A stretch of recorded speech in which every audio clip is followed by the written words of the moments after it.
Então, hoje nós vamos tratar de 1 Coríntios 7, é um texto muito prático, eu falava disso, mas antes de entrar no texto, é importante pegar o contexto literário e também histórico para, dali, entender passos ou fundamentos que darão norte para a nossa compreensão do texto, porque o texto em si é um texto difícil. Paulo ele vai responder perguntas, e perguntas na área do casamento, na área do sexo, e ele inicia o capítulo 7 dizendo, quanto aos assuntos. Então, não foi uma formulação apenas, mas algumas formulações que Paulo se propõe a responder. E, olhando para o contexto, a gente tem uma dificuldade de entender o texto, porque, como eu falava na aula passada, a gente tem um lado da questão se posicionando, que é o apóstolo Paulo respondendo aos questionamentos. Mas a gente não tem na íntegra como esses questionamentos foram feitos. A gente supõe que Paulo, ao dar a resposta, está respondendo tal questão. Então, nós já temos essa primeira dificuldade para tratar, porque nós andamos e trabalharemos no ambiente da suposição da pergunta. A resposta a gente tem, mas a pergunta não. Outra coisa importante que nós precisamos entender, não só o capítulo 7, nós já vimos isso no capítulo 6 e no capítulo 3. Paulo escreve todo o conteúdo dessa carta alertando o povo para a vinda iminente de Cristo, que Cristo estava vindo. E para Paulo, e não só Paulo, os apóstolos daquela época, havia uma espera iminente da vinda de Cristo. Jesus estava próximo, eles pensavam que era coisa de anos que Jesus voltaria. E não só Paulo, mas todos os apóstolos. Basta ver Atos capítulo 4, que mostra como era a vida da igreja primitiva, e você vai ver que a igreja primitiva se dispôs a vender tudo o que tinha e dar aos irmãos que precisavam, porque eles esperavam que a vinda de Jesus era muito próxima. E não havia mais necessidade financeira de ter bens, de guardar dinheiro. E uma das motivações para doar tudo que tem, se você ler o capítulo 4, 32 a 35 de Atos, é isso que os motiva, além do amor, para se desapegar das coisas materiais e a entregar.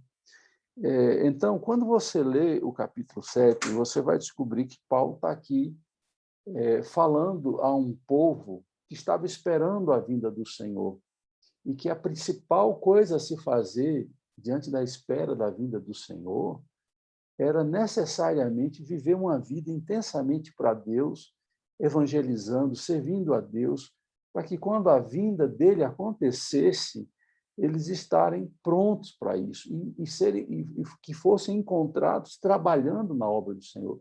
Por isso que a gente não pode ler o livro, a carta inteira de 1 Coríntios, e em especial o capítulo 7, apartado dessa compreensão de que Paulo está escrevendo dentro de um contexto da expectativa da vinda do Senhor Jesus ali como algo muito próximo, muito ali ao lado. E eles tinham essa expectativa. É por essa razão que a gente precisa olhar para os argumentos de Paulo e tirar a ideia de que Paulo está sendo muito pessimista com relação ao casamento. E eu quero ler com vocês. De fato, a primeira lida, a gente tem a impressão que Paulo desestimula o casamento, a vida conjugal, ele até desmotiva a vida conjugal. E isso soa estranho com todo o escrito de Paulo, por exemplo, em Efésios, que ele vai gastar um tempo precioso para explicar como deve ser a vida do marido e da esposa. E ali ele é muito positivo na visão do casamento. Ele diz que nós devemos ser como Cristo foi. O casamento é o casamento da igreja e Cristo. Ele pega esse modelo positivo e diz, vocês também têm que vivenciar isso. Porém, quando você está lendo 1 Coríntios 7, essa perspectiva que Paulo apresenta é uma perspectiva dentro de questionamentos feitos, ou seja, uma questão pontual, e não a visão geral que Paulo tinha de casamento. Segundo, dentro da expectativa da vinda do Senhor que estava próximo. E se Jesus estava próximo, muito trabalho tinha que ser feito, não havia necessidade de se ocupar com coisas dessa vida, ganhar dinheiro, casar, etc, etc. Então, se você forma como pano de fundo essas bases, você vai entender que Paulo ele não é pessimista ao casamento. Pelo contrário, quando eles vão percebendo que Cristo se demora de vir, em Efésios, por exemplo, ele vai falar do amor como base do casamento, que a medida de amar a Deus é amar como Cristo, amar a esposa como Cristo amou, de ser submisso ao marido. E aí você vai entendendo a visão completa do apóstolo Paulo. Então, não é uma visão pessimista, por mais que nesse texto, só depois que a gente entende o contexto, a gente vai ter uma noção mais clara. Mas, olha, eu quero pontuar alguns versículos aqui. Paulo inicia dizendo, quanto aos assuntos sobre os quais vocês escreveram, é bom que o homem não toque mulher. Isso é estranho, soa muito alarmante o que Paulo está dizendo. Paulo está propondo aqui uma vida sem sexo no casamento, ou sem perspectiva de casar e ter sexo, uma vida em que a parceria deve ser apenas espiritual. Será que é isso que Paulo está dizendo? Paulo está desaconselhando a vida matrimonial e a vida sexual. Muitas pessoas esbarram aqui. E, de fato, é um texto difícil. Como é que eu vou interpretar isso? Por isso que a gente tem que ver. Paulo não está dando bases doutrinárias. Paulo está respondendo perguntas que a gente não conhece. Mas a gente deixa, por enquanto, sem dar uma explicação sobre o que é não tocar em mulher. E eu vou mais adiante, versículo 8, digo, porém, aos solteiros e às viúvas, é bom que permaneçam como eu. Como eu como. Alguns estudiosos dizem que Paulo ele era ou viúvo ou abandonado. Quando ele se converte a Jesus, a sinagoga poderia muito bem proibir a sua esposa de caminhar com ele, dela estar junto dele. E uma hipótese é que Paulo foi abandonado pela sua esposa em razão de que uma ordem religiosa do povo judeu impediu que sua esposa estivesse com ele. E tudo leva a crer que Paulo foi casado. Por quê? Porque um rabino tinha que ser casado. Era quase que uma exigência. O judeu vê o casamento como uma exigência para o jovem e tem que casar. A exceção é uma coisa muito rara dentro do judaísmo. Então, a hipótese que se levanta é que Paulo ele teria sido casado e abandonado. A segunda é que Paulo é viúvo e está solteiro, ou porque é viúvo, ou porque foi abandonado. E Paulo aconselha aqui aos solteiros e aos viúvos que não se casem. Aí você vai mais adiante, eu estava aqui marcando alguns textos, versículo 27, você está casado? Não procure separar. Está solteiro? Não procure esposa. Isso é algo insistente nesse texto. Paulo, vez após outra, volta para essa ideia de não casar. No versículo 38, assim aquele que se casa com a virgem faz bem, mas aquele que não se casa faz melhor. Eu li aqui 4 versículos no capítulo 7 da primeira carta aos Coríntios, em que Paulo está praticamente militando contra o casamento. Por isso que, se a gente não entender as questões contextuais, a gente vai achar que Paulo está tratando de aspectos gerais para todas as igrejas. E a questão que tem que ser levada em conta é que o problema era na igreja de Corinto. Havia alguns problemas que precisavam ser tratados pontualmente. Então, como eu falei, né, havia, primeiro, a questão de que nós não temos as perguntas, só temos a resposta que Paulo dá. nós temos o contexto da vinda de Cristo, daí a razão de Paulo falar, então é importante que vocês se envolvam no trabalho e não levem em conta as questões materiais do mundo presente e que os seus olhares estejam postos nas questões espirituais do mundo por vir. A gente poderia ler aqui Efésios 5, 22, em que Paulo tem essa visão bem positiva do casamento. Gênesis 2, 8, não é de Paulo, mas Paulo cita, Jesus cita em Mateus 19, quando diz assim, não é bom que o homem viva só. E Paulo está dizendo, é melhor que você viva só. Enquanto que o próprio Deus, ao criar o homem e mulher e ao instituir o casamento, ele disse que o homem não deve viver só. O autor Hebreus 13, 4 vai dizer que digno de honra é o matrimônio, sobre tudo. Então, a Bíblia como um todo, e até o apóstolo Paulo, basta ler Efésios 5, eles têm uma visão muito positiva do casamento. Por que Paulo, aqui, aparentemente, tem uma visão negativa do casamento, desestimulando o casamento?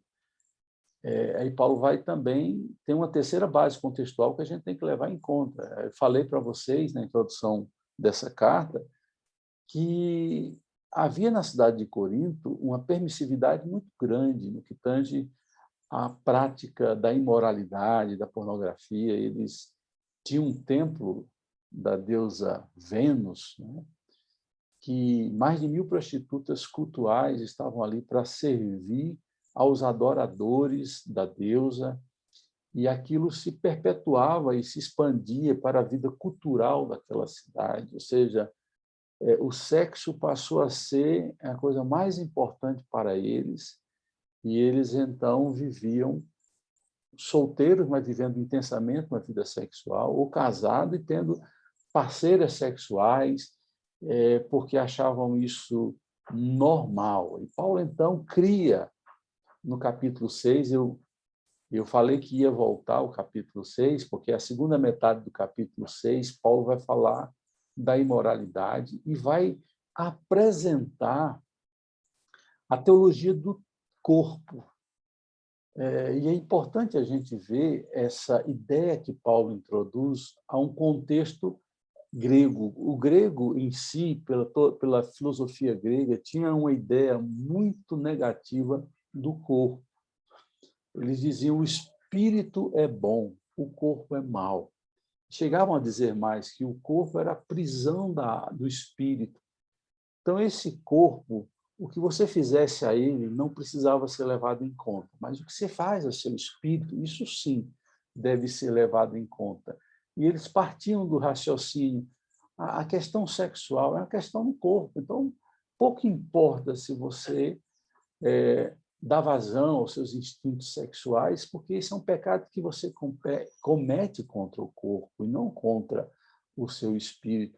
E Paulo traz a ideia diferente, uma ideia que o corpo tem um valor diante de Deus e que o corpo é uma expressão da possessão de Deus. Deus não só domina o nosso espírito, mas domina o nosso corpo. E Paulo apresenta o nosso corpo agora como templo do Espírito. Então, o que para o grego era uma prisão, para a proposta cristã, o templo aliás, o corpo é o templo. Basta ver, está aí no capítulo 6, versículo 19, se você quiser ler.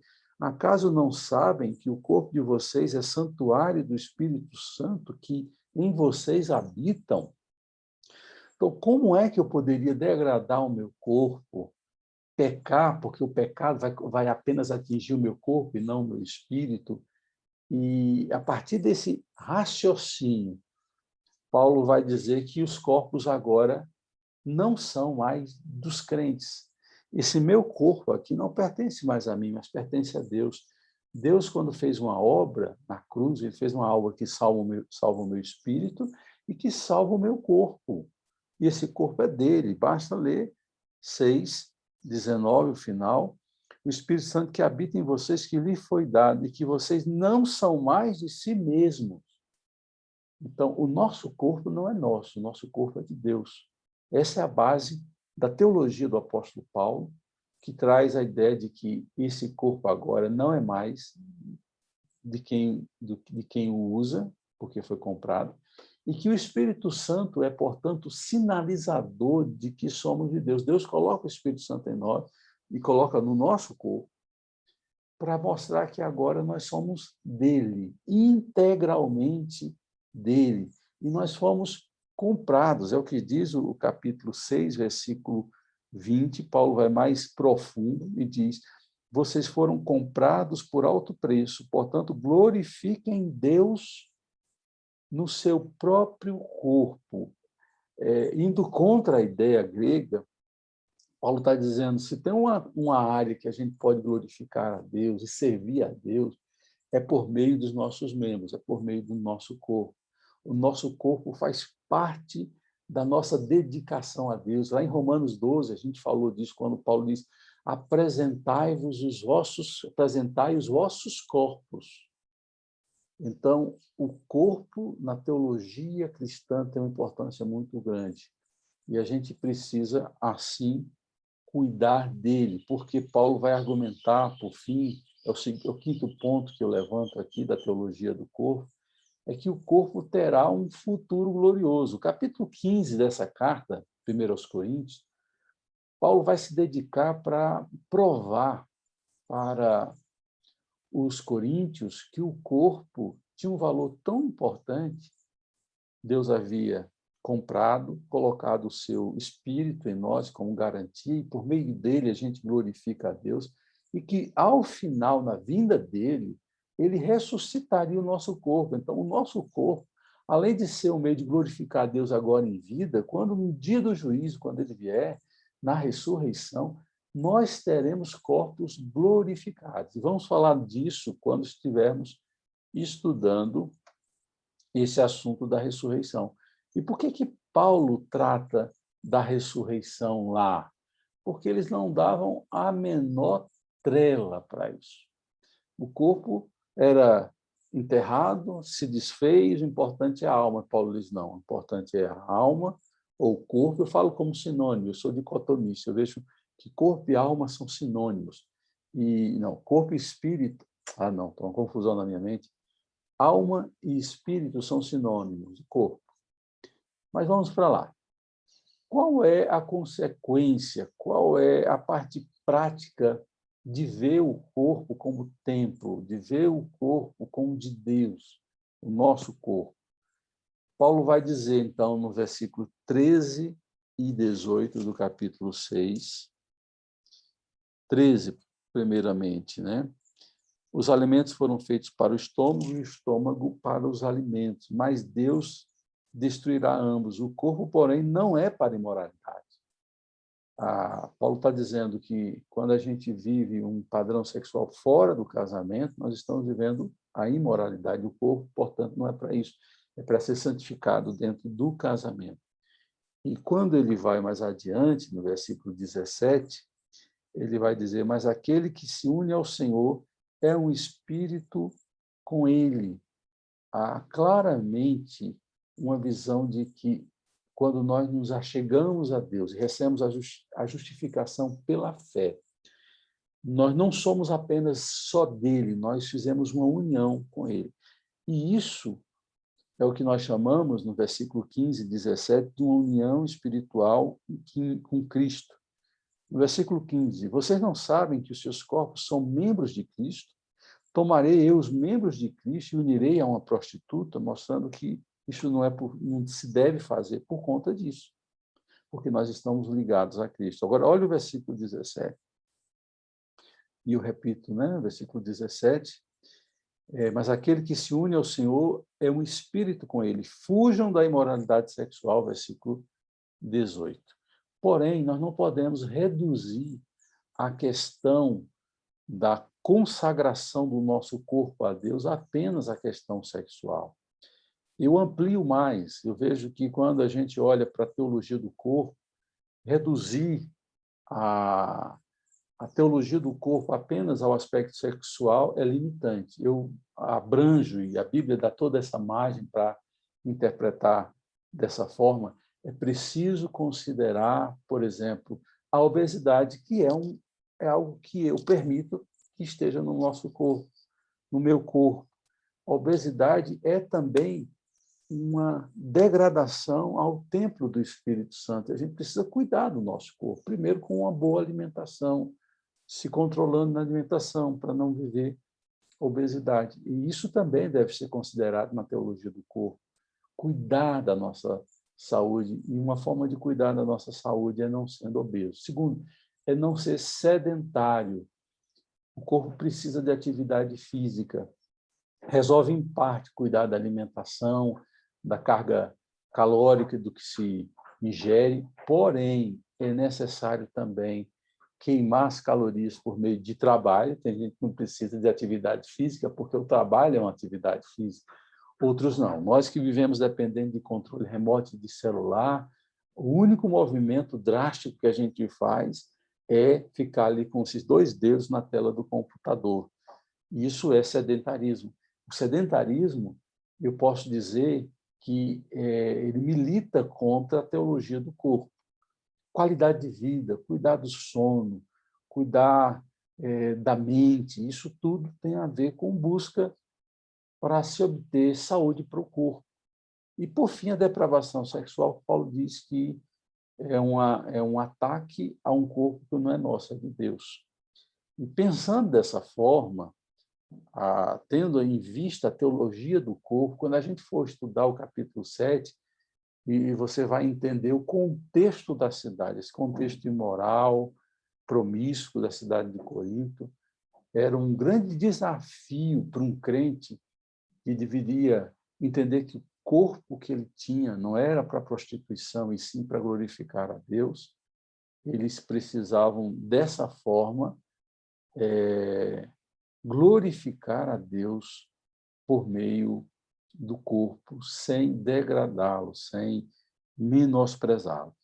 Então, o que é que nós vamos fazer nessa aula e na próxima? É tentar aprofundar o ensinamento de Paulo, voltando a afirmar, Paulo não está dando noções gerais sobre o casamento, sobre a vida sexual, mas está respondendo perguntas. A gente vai, à medida que a gente for lendo, a gente vai tentar identificar a pergunta e também aplicar a resposta à pergunta e, assim, construir um cenário completo. Mas vamos tentar ler e, à medida que a gente for lendo, a gente vai aplicando. A gente pode pensar no texto, se bem que as questões se misturam, mas a gente pode ver a divisão do capítulo 7 da seguinte forma: cristãos casados, do versículo 1 ao versículo 11, cristãos casados com descrentes, que vai do versículo 12 ao versículo 24, e cristãos não casados, aí estão os solteiros e estão os viúvos. Paulo responde várias perguntas. Você percebe que, à medida que você vai lendo, você vai identificando que Paulo muda de assuntos e, ao mesmo tempo, está mudando de assunto porque está respondendo outras perguntas. Então, vamos tentar ir aqui de 1 a 11, é um texto que vai tratar de cristãos casados. O que é que os estudiosos dizem? Os estudiosos dizem que havia basicamente 2 grupos dentro da igreja de Corinto que olhava para o casamento, um de forma incisiva, obrigatória, e outro de forma espiritualizada. E eu botei entre aspas espiritualizada porque eu vou explicar por quê. Nós sabemos que parte da igreja de Corinto é formada por judeus, e o judeu ele tem quase que uma imposição para os adeptos da religião sobre a necessidade de constituir família, de ter filhos e de viver uma vida de lar. É quase inconcebível pensar um judeu sem casar, porque a religião judaica dá um peso todo especial a isso. Porém, você deve lembrar que dentro da estrutura grega, da cidade de Corinto, a gente encontra na cidade de Corinto pessoas que viveram uma vida sexual em que a perversidade, a perversão sexual era algo muito real, muito corriqueira, muito do dia a dia deles. Isso quer dizer o quê? Isso quer dizer que eles estavam traumatizados com a vida que tinham e chegaram a um outro radicalismo. eu agora não quero mais ter vida sexual, porque eu, entre aspas, aproveitei muito, pequei muito, e agora eu quero dedicar o meu corpo, que é templo do Espírito Santo, para Deus e para Deus somente. Agora, imagine essa visão radical. As pessoas se convertiam e andavam por esse caminho do radicalismo. Aí Paulo diz assim, mas você é casado. Como é que alguém casado vai lidar com essa ideia? Agora que eu me converti, não vai ter mais sexo, eu vou viver apenas fraternalmente com meu esposo, com a minha esposa. Paulo vai tentar responder isso. E o crente que tinha origem judaica iria dizer assim, não, isso é uma heresia. Deus criou o homem para casar. Adão e Eva foram criados e casados. Porém, aí eu já trago uma palavra de explicação. Eu digo que nem tanto a terra e nem tanto ao mar. Eu vou dizer que o casamento é importante, mas a Bíblia nunca deu uma ordem obrigando a todo homem a casar.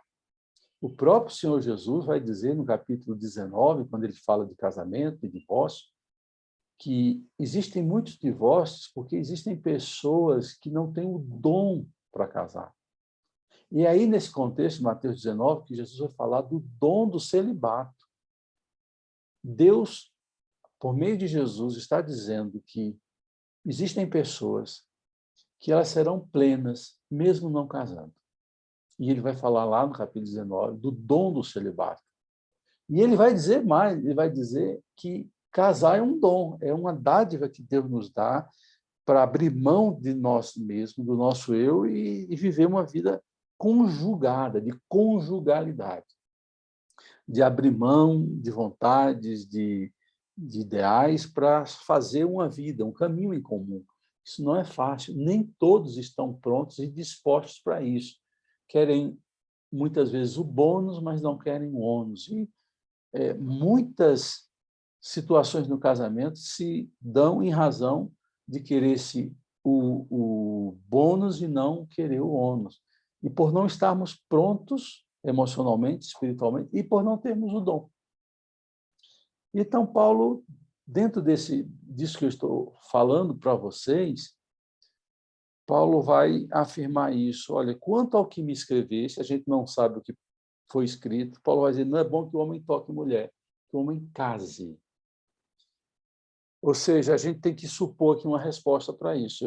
A minha suposição é, eu estou esperando a Deus na sua vinda gloriosa, eu não pretendo casar, posso viver uma vida cristã sem a obrigatoriedade de casar, de tocar em mulher? E Paulo vai dizer, quanto ao que você me escreveu, não é bom que o homem toque mulher. Dentro desse contexto, não é bom que o homem toque mulher. Porém, a gente não pode generalizar. Paulo está respondendo uma pergunta de algumas pessoas da igreja de Corinto. Paulo não está falando como um padrão geral para todos. E nesse contexto da vinda de Cristo, da imoralidade que tem ali, se alguém se predispõe a servir a Deus sem tocar em mulher, ou vice-versa, Paulo está dizendo, é perfeitamente possível. Aí Paulo acrescenta um outro ponto. Porém, se você for casado, isso não se aplica a você. É isso que Paulo vai dizer aqui de uma forma muito esclarecedora. E a gente, como casados, a gente tem que olhar esse texto de uma forma muito clara. Ele diz assim, não é bom que o homem toque em mulher, mas por causa da imoralidade, ou seja, do contexto daquela cidade, das pressões sexuais que todo ser humano tem, mas por causa da imoralidade, cada um deve ser sua esposa e cada mulher o seu próprio marido. Paulo está dizendo, o ideal de servir a Deus e fechar as portas para a sexualidade pode acabar em um grande problema de você não conseguir e viver uma vida de imoralidade às escondidas. É o que acontece em alguns meios religiosos em que os religiosos são impedidos de casar, é o caso de padres e freiras, que por opção e por imposição da condição de ser padre, para ser padre tem que ser celibatário, essas pessoas se descobrem depois que não são celibatários, mas já estão no exercício sacerdotal e tentam viver uma vida às escondidas, né? Isso é muito sério. No Brasil, antigamente, você tinha o caso dos filhos dos bispos ou filho do padre. E era uma questão muito séria naquela época, mas era uma questão real. Pessoas que tentam viver uma vida espiritualidade negando as pulsões sexuais. E Paulo está dizendo, por causa da imoralidade, é bom que o homem tenha a sua esposa, e é bom que a esposa tenha o seu marido. E aqui tem algo inovador para aquela época. Nem os gregos, nem os romanos, com toda a liberalidade que eles tinham, foram tão ousados como a proposta cristã que Paulo traz aqui. Paulo diz àqueles que tentam dizer agora eu sou espiritual, não vou viver mais a vida sexual, não vou casar, ou quem se converteu diz agora eu vou viver uma vida espiritual, isso envolve não ter relação sexual, então meu esposo, minha esposa, você não vai ter mais vida sexual comigo. O que Paulo tem a dizer para essas pessoas? Paulo inova e ele vai dizer assim: o marido deve cumprir os seus deveres conjugais para com sua mulher. E ele inova primeiro na ordem. Ele poderia, no mundo machista que ele vivia, dizer a mulher tem que cumprir os deveres sexuais e conjugais com seu marido, mas não, ele começa com o homem, mostrando que o homem tem um dever para com sua esposa. E isso é novidade. Até no direito romano, você vai encontrar que a mulher e os filhos são propriedades do marido. O marido poderia usar sexualmente sua esposa a hora que bem entendesse, a sua vontade, no caso, a vontade da esposa, não entrava em jogo, e a proposta cristã considera as vontades sexuais, tanto do marido quanto da esposa. E diz para o homem que quando a sua esposa deseja ter relações sexuais com você, você tem um débito com ela, você deve satisfazê-la. É isso que Paulo diz, deve cumprir seus deveres conjugais. Paulo está dizendo que a manutenção financeira é um dever conjugal, a manutenção emocional é um dever conjugal e a manutenção sexual é também um dever conjugal. E ele aponta primeiro para os maridos, mostrando que as mulheres devem ser levadas em conta quando elas desejam isso. Aí ele acrescenta, e da mesma forma a mulher para com o seu marido. É claro que há pesquisas científicas que mostram isso, que o homem tem mais apetite sexual do que a mulher, e isso se prolonga mais. E a gente observa no atendimento pastoral e na própria dinâmica da vida que isso pode ser uma arma nas mãos das mulheres, fazendo com que elas usem isso como uma, como é que eu posso chamar isso? Uma arma, um motivo de chantagem, usando o dever sexual como uma chantagem para conseguir algo, para penalizar o seu marido ou vice-versa. O que Paulo diz dentro deste contexto, versículo 4? A mulher não tem autoridade sobre o seu próprio corpo. A relação conjugal envolve algo interessante. Da mesma forma que nós não temos mais domínio sobre o nosso corpo, porque Deus comprou o nosso corpo como crente, nós somos dele, e é essa teologia do corpo que deve nortear a nossa vida para glorificar a Deus por meio do nosso corpo. Paulo está dizendo, quando homem e mulher resolvem casar-se, acontece também uma entrega mútua. O meu corpo passa a ser da minha esposa e o corpo da minha esposa passa a ser meu, no sentido de que eu não posso dizer para minha esposa, não, você nunca mais vai me ter como homem. E a minha esposa nunca pode dizer, você nunca mais vai me ter como mulher. E Paulo vai dizer, a mulher não tem autoridade. Olha o termo que ela usa. Esse negócio, meu corpo, minhas regras, não cabe na teologia bíblica e na proposta do cristianismo. A mulher não tem autoridade sobre o seu próprio corpo, mas sim o marido. Aí você diz, isso é machismo. Aí Paulo prossegue, da mesma forma o marido não tem autoridade sobre o seu próprio corpo, mas sim a mulher. Isso é equiparação. Nós estamos falando há 2000 anos antes de Cristo. Nem a sociedade grega, nem a sociedade romana, nem outra sociedade conhecida de então equiparou homens e mulheres no contexto conjugal como a proposta do cristianismo faz. E é algo atualíssimo que nós estamos lendo. Essa ideia de que o meu corpo não é meu e que o corpo da minha esposa não é dela e que ela não tem autoridade sobre o corpo dela e o homem não tem autoridade, isso quer dizer, a não ser dado a uma série de contingências e situações, né? Que, por exemplo, às vezes você chega arrasado em casa, cansado, não tem como funcionar. Aí se entende. Às vezes você está doente, se entende. Às vezes são problemas que você está enfrentando que o negócio não funciona, se entende. Mas se ambos estão bem, de saúde, estão em condições, nada poderá impedir que o marido deseje a mulher e seja correspondido, e a mulher deseja o marido e seja correspondido. Isso é muito claro no ensino bíblico. E quando chega o versículo 5, Paulo dá uma ordem: não se recusem um ao outro. Não se recusem. Eu digo sempre, uma vez eu atendi um casal que a mulher acusava o marido que ele só pensava em sexo e queria sexo toda hora. Eu disse para ele, maneira, cara. E disse para a mulher, cara, mulher, é uma honra você ter um marido que tem desejo sexual por você, porque tem muitos que estão buscando fora. Então, se ele tem desejo por você, isso é uma grande bênção. Claro que ele tem que dosar a coisa, né? Para não virar algo descontrolado.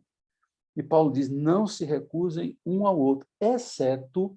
Aí Paulo vai para o meio de campo. Lembra que tem aquele grupo radical, diz, agora eu sou crente, quero servir a Deus, Jesus está voltando, eu tenho que entregar minha vida ao serviço do Senhor, e como eu servi ao pecado com meu corpo, nessa cidade de Corinto, eu agora vou dedicar o meu corpo a Deus, nunca mais vou ter relações sexuais com ninguém, mesmo com meu marido. Aí Paulo abre uma exceção, que também é algo novo. Você não vai encontrar em nenhuma sociedade a ideia de abrir uma exceção para um repouso sexual, para um tempo sem sexo. E Paulo vai dizer, exceto, há uma exceção, excetuando, exceto por mútuo consentimento. Então, os dois têm que entrar em acordo. Não é um dizer, eu não vou e você vai se virar. É mútuo consentimento. Paulo abre um espaço para uma vida mais intensa de oração, de jejum, porque essa ideia de que espiritualidade não combina com sexo é uma ideia pagã, não é uma ideia cristã. Paulo está dizendo, abrindo uma exceção, que eu posso dar uma pausa na minha vida sexual por meio de mútuo consentimento, o marido e a esposa têm que estar de acordo, durante um certo tempo, ou seja, não pode ser por um longo tempo, um tempo que se pode aguentar. E Paulo diz, durante certo tempo. Então, Paulo vai colocando condições para um espaço de uma vida sexual sem sexo. Durante certo tempo, para se dedicar em oração. Não é para viajar, não é para trabalhar, é para se dedicar à oração, para se aprofundar no tempo com Deus, isolado, buscando Deus mais aprofundadamente. Aí ele diz, depois unam-se de novo, ou seja, voltem à sua vida sexual de novo, depois de um breve tempo, depois de ter um tempo de espiritualidade com Deus, depois de que houve um mútuo consentimento, voltem de novo a se unir. E ele vai dizer, por que é que Paulo está abrindo essa exceção? Ele vai dizer, para que Satanás não os tente por não terem domínio próprio. Ou seja, é uma área perigosa. É uma área perigosa. a gente, com a alimentação, a gente precisa se saciar. E da mesma forma, sexualmente, você precisa ser satisfeito. E Satanás joga no colo de mulheres, homens que vêm para seduzir e ser o que o marido não é, e da mesma forma para o marido. E quem está por trás disso? Não são os impulsos sexualmente insatisfeitos, mas Satanás, Paulo vai deixar claro, para que Satanás, que não quer que haja casamento, que não quer que haja felicidade, não vos tente por causa da vossa incontinência, que está em outras versões, por causa da vossa incontinência. Então, Satanás está presente como agente, alguém que está permeando rompimentos sexuais para que ele esteja agindo e trazendo o mal. Ou seja, é uma brecha sexual, romper a vida conjugal, a vida sexual no casamento, porque Satanás pode tentar. Aí ele vai, no versículo 6, dizer, digo isso como concessão e não como mandamento. Paulo ele vai trabalhar aqui, e a gente vai ver a partir daqui, Paulo deixando muito claro o que é um mandamento, uma ordenança que se aplica a todos, e o que é uma concessão, ou seja, é algo que é dado pontualmente para uma situação. Um mandamento é aquilo que é dado e que todos devem cumprir, independente de estado, região, de cor, de idade. É um mandamento, é algo que está estipulado. Agora, uma concessão é um direito que se tem. Paulo está dizendo, não venha aplicar isso a todos. Isso é uma concessão. Porque essa ideia de, por um breve período, não ter relações sexuais, precisa do acordo. Isso é uma concessão. Então, Paulo está dizendo que tem coisas que estão ligadas ao casamento que são mandamentos. E nós vamos ver aqui, talvez, deixe-me colocar isso já agora. Em alguns lugares aqui na escrita de Paulo, no capítulo 7, ele vai dizer, agora digo eu, não o Senhor. Aí depois ele diz o Senhor, não eu. Parece que Paulo está dizendo assim, olha, tem coisas que Jesus disse e eu estou dizendo outra coisa. Diz o Senhor, não eu. O que eu tenho a dizer é diferente do Senhor. Ou então, diz o Senhor, e não eu tenho uma opinião diferente. Não é essa forma de se pensar. Muitos interpretam muito mal essa carta, esse capítulo 7, por conta desta forma que Paulo pontua. Diz o Senhor, não eu. O que Paulo está dizendo aqui, e preste atenção, Paulo sabe que Jesus deixou ensinamentos que estão nos evangelhos. E ele ensina os ensinamentos de Jesus como um mandamento. Jesus não dá uma opinião a respeito de uma coisa. Jesus dá a última palavra. E quando Paulo vai tratar dos assuntos que Jesus se pronunciou e que estão nos evangelhos, é algo que ele diz, isso quem diz é o Senhor. Eu digo isso, nessa situação pontual que vocês estão me levantando, eu tenho esse acréscimo a dizer como apóstolo, não desfazendo o que o Senhor disse, mas dando uma interpretação ou trazendo uma palavra nova naquilo que Jesus não se posicionou, naquilo que Jesus não foi claro. Por exemplo, quando Jesus se refere a casamento, ele está falando num contexto judaico, em que as pessoas conheciam o Deus de Israel, conheciam o Deus da Torá, todos tinham uma vida religiosa, todos eram judeus. Quando Paulo está falando agora para os coríntios, eles viviam uma vida pagã, servindo a outros deuses. Agora, um se converte, outro não. O que se converteu queria se separar, porque a mulher olhava para a mulher como se fosse impura, ou a mulher se converteu, o homem não, olhava para o marido como se fosse impuro. É uma situação nova, e alguns queriam separar por causa da espiritualidade da religião. E Paulo diz, não faça isso. Agora, digo eu, Jesus não tinha se posicionado dentro de um contexto em que pessoas que não eram judias, pessoas que não conheciam Deus e nem a sua lei, Um se converte, o outro fica duro ali, não querendo se converter. O que fazer com isso? Paulo, na autoridade apostólica, traz uma palavra para eles. Por isso que você vai encontrar, à medida que for lendo esse capítulo 7, Paulo dizendo, assim disse o Senhor. Ou seja, Jesus já falou sobre isso. Agora digo eu. Aí Paulo vai, dentro de um contexto específico, trazer uma palavra para eles. Versículo 7. Gostaria que todos os homens fossem como eu, mas cada um tem o seu próprio dom. Lembra que eu falei de o celibato como dom e o casamento como dom? Paulo tem essa visão semelhante à visão de Jesus em Mateus 19, de ver o casamento e o celibato como dom. Então, na nossa cultura, infelizmente, criou-se essa cobrança até. A pessoa demora de casar, tadinho. É porque não é homem, é porque é mal resolvido. Não, a pessoa pode ter a opção. E a Bíblia dá o direito dessa pessoa não casar. Eu conheci, por exemplo, um teólogo muito importante, anglicano, que eu sou uma pessoa que leio tudo dele, ele já faleceu, em 2011, John Stott.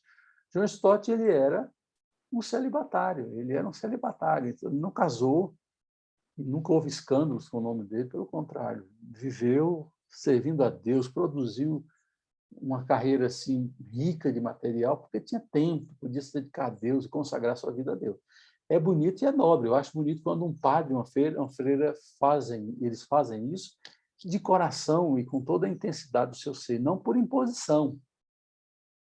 Então a gente deve considerar. E mais, o celibato não é apenas algo que deve ser exigido do religioso, que é um sacerdote. Qualquer um pode optar pelo celibato. Agora, a maioria não consegue, então não tem o dom. Não tem o dom. O Paulo vai deixar muito claro isso. Aí, versículo 10. Aos casados dou este mandamento. Aos casados dou este mandamento. Não eu, mas o Senhor. Lembra que eu falei? Paulo estava trazendo um mandamento que ele estava dizendo, Jesus ensinou sobre isso.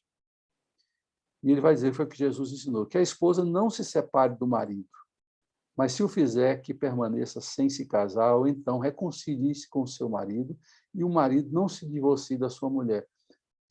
Você sabia que tem algumas pessoas que interpretam o que Jesus diz lá em Mateus e Lucas sobre a separação? Jesus abre uma condição da separação quando existe infidelidade conjugal.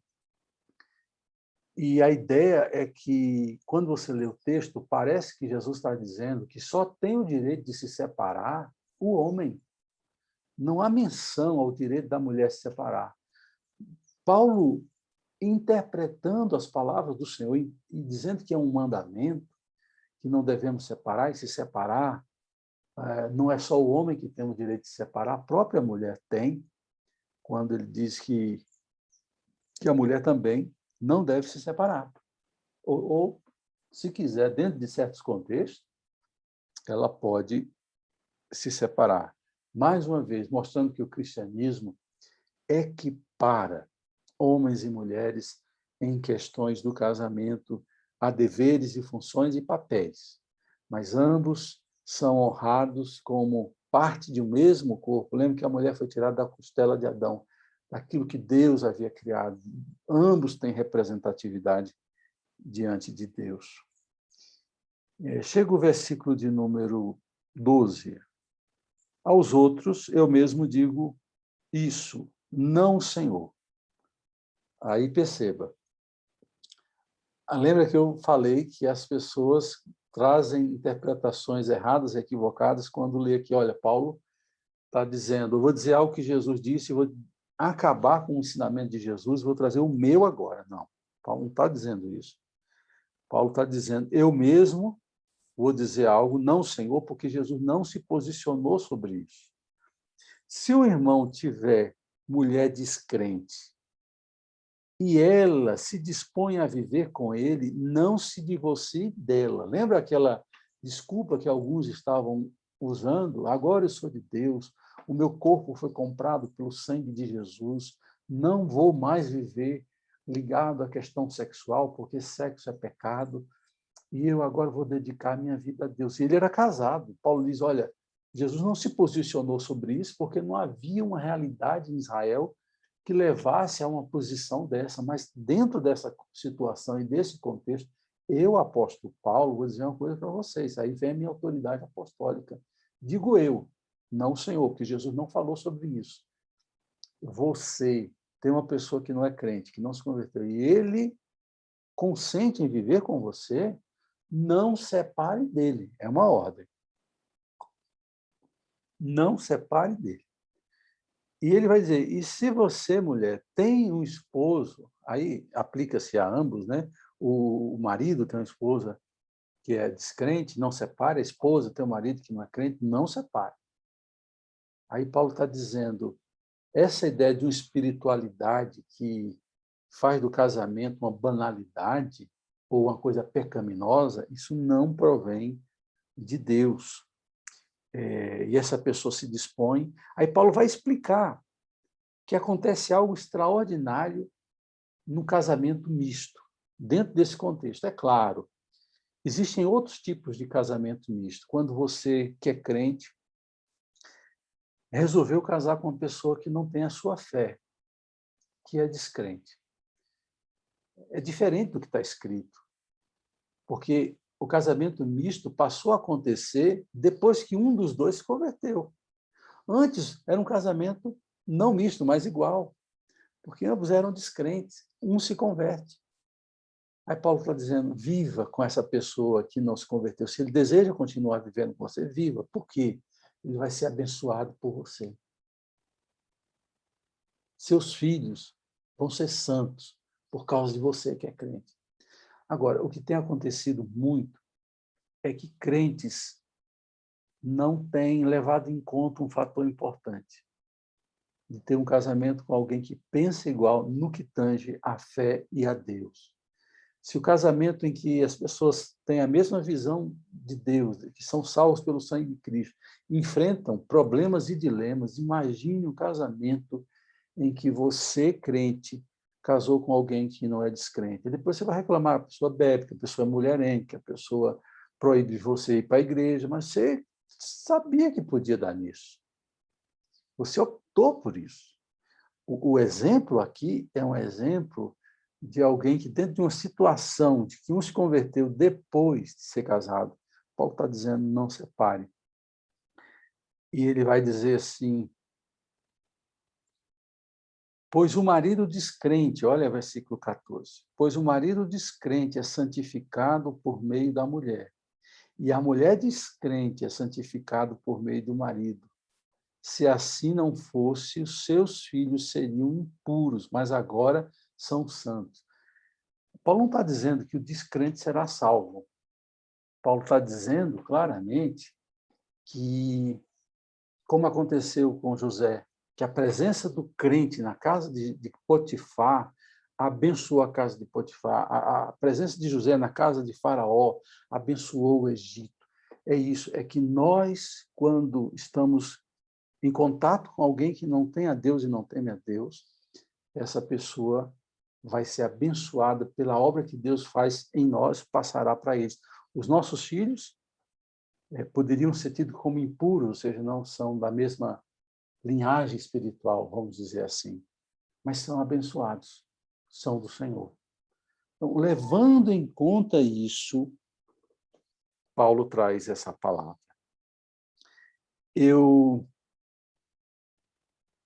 quero ficar por aqui hoje, deixando para vocês essa palavra. Leiam o texto, aí a gente vai aprofundar mais e vai entrar nas outras questões que o texto nos sugere.